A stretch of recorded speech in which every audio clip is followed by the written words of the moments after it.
ሰላም ውድ ዲጄናቲ ካር ማርኬት ቤተሰቦች እንዴት ናችሁ? ዛሬ ደግሞ የ2025 ሞዴል የሆነችውን BYD ዩዋን አፕ ነው ማሳያችሁ። እንዴት ናችሁ? ሰብስክራይብ፣ ሼር፣ ኮፒ ሊንክ፣ ላይክ እያደረጋችሁ ተከታተሉኝ። ስለ መኪናው ፊቸር እያንዳንዱ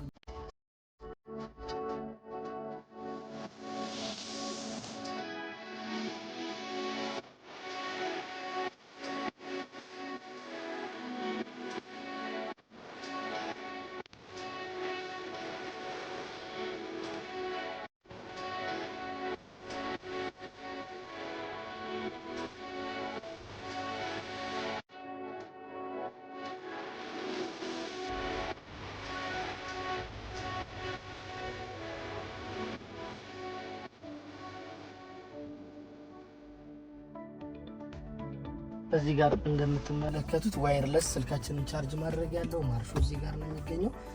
እስቲ ኢንጂኑን ስታርት እናድርገውና በዚህ መልኩ ኤሌክትሪክ ስለሆነ ምንም አይነት ድምጽ አይኖረውም። ስክሪኑ ዲስፕሌይ በዚህ መልኩ ይበራል ማለት ነው። ፒሌን ያለው ማርሻችንን መቀየር ስንፈልግ እናሳያቸው። እዚህ ጋር ከጎን ሎክ የምትለዋን ጫን አድርገን ወደ ኋላ ስናደርገው ስክሪኑ ላይ ዲሌይ ያሳየናል። መሄድ ስንፈልግ ዲሌይ ያደርግልናል።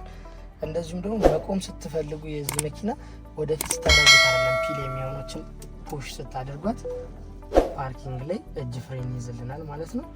መኪናው በጣም ጽድት ያለ ነው። ሰሩፉም ደግሞ እዚህ ጋር እንደዚህ እንደምትመለከቱት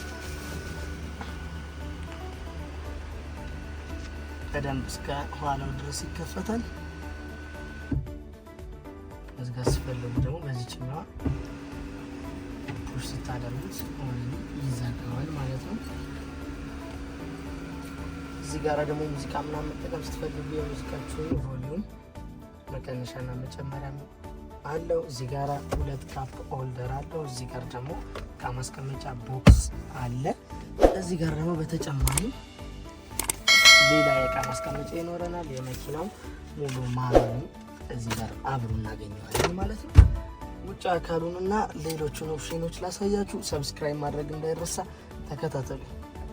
ወንበራችንን ደግሞ እዚህ ጋር እንደምትመለከቱት በቆመታችን ልክ እችን ፕረስ በማድረግ ወደፊት ማድረግ እንችላለን፣ ወይንም ደግሞ መደገፊያችንን እንደዚህ በማድረግ ወደ ኋላ ኤሌክትሪካል ነው ማለት ነው። ስንፈልግ ደግሞ እንደዚህ ተፋርገን እዚህ ጋር ከኋላ ደግሞ እንደምትመለከቱት ሶስት ሰዎችን ቀብረር አድርጎ ማስቀመጥ የሚችል ስፔስ ያለው ሶፋ እናገኛለን። እንዲሁም ሁለት ሰዎች ከሆናችሁ ደግሞ እችን በማውረድ መደገፊያና እንዲሁም ሁለት ካፕ ሆልደሮችን አስቀምጠው እየተዝናናችሁ መሄድ የምትችሉበትን ነገር እዚህ መኪና ላይ ማግኘት ትችላላችሁ።